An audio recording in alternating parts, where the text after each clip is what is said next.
Hi guys, this is NUSensei. As many of you probably realize, I'm a relatively young guy and a late starter in archery, so I've missed out on a lot of milestones of archery development and technology.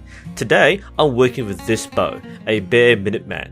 This particular bow belongs to a visitor who received it from a grandfather, and I had the opportunity to restring it.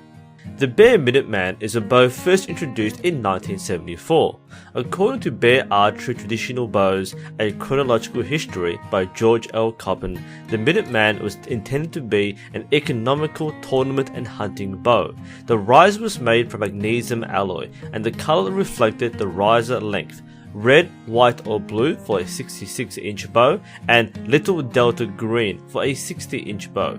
Most specimens you might see will have a black hand grip, though many come without, as is the case for this one. The limbs are made from maple wood and fiberglass, with these dark limbs being the heavier of the limb options. With this 60-inch bow, the limbs are rated at 45 pounds. This bow also has the bear hair arrow rest and silent arrow plate that comes as standard with the bow. Being a takedown bow, the limbs simply slide into place. The string that I made for this bow is a green B50 Dacron string with EVA 15 green and black serving, a combination that I think matches quite well with the color scheme. I've set the brace height for this bow to around 7 inches, but bear in mind that Dacron tends to stretch quite a bit, and I made quite a few mistakes in crafting the string.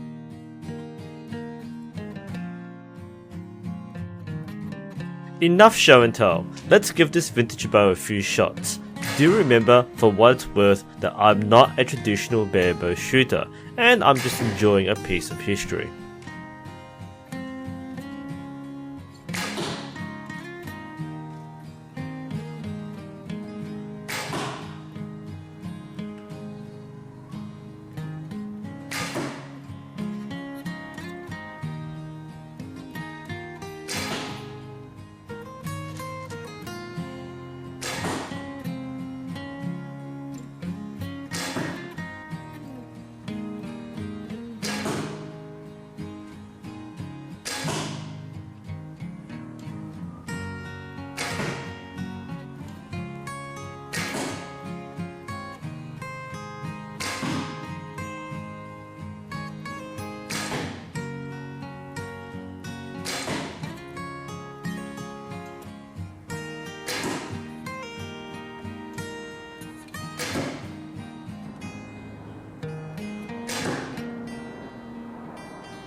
So, my thoughts on the Bear Minuteman. Wow, that's actually a pretty fun bow to use. I was meant to be trained today, but I actually spent most of the day shooting this bow.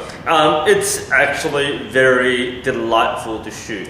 I mean, even without the grip, it feels comfy, it feels light, it feels balanced, shoots really sweetly, and my 500 spine arrows come out really nice out of this bow. So, yeah, unfortunately I can't keep this bow. I have to return to the rightful owner, but definitely a great pickup and a great hand-me-down. I know a lot of trout shooters really stick with the wooden bows, but if you can get your hands on one of these or a similar bow, then yeah, it's worth it. It's really fun to shoot a nice recreational casual bow, but something which you kind of want to use. What I like about this, I mean, the magnesium riser feels about right. I've used other magnesium risers before, particularly the Samick Aguilar, which is a target bow, which is quite heavy and clunky. This is a lot more elegant, if you can call that. It doesn't look very elegant, but it feels elegant. And I think that in the color scheme, I mean, surprise, surprise, green is my favorite color.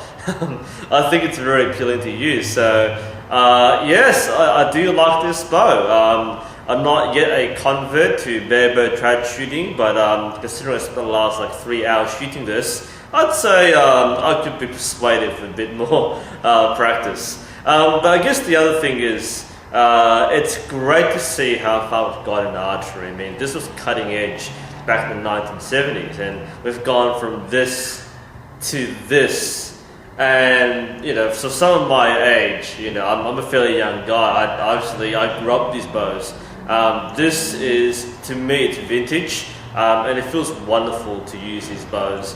And I guess if you grew up these bows, then that hasn't changed. These still shoot very nicely. So as a young modern guy, I'm very impressed with the Bear Minuteman. If you can find one second hand, then I think you'll be in for a nice surprise. These are really nice bows to have around.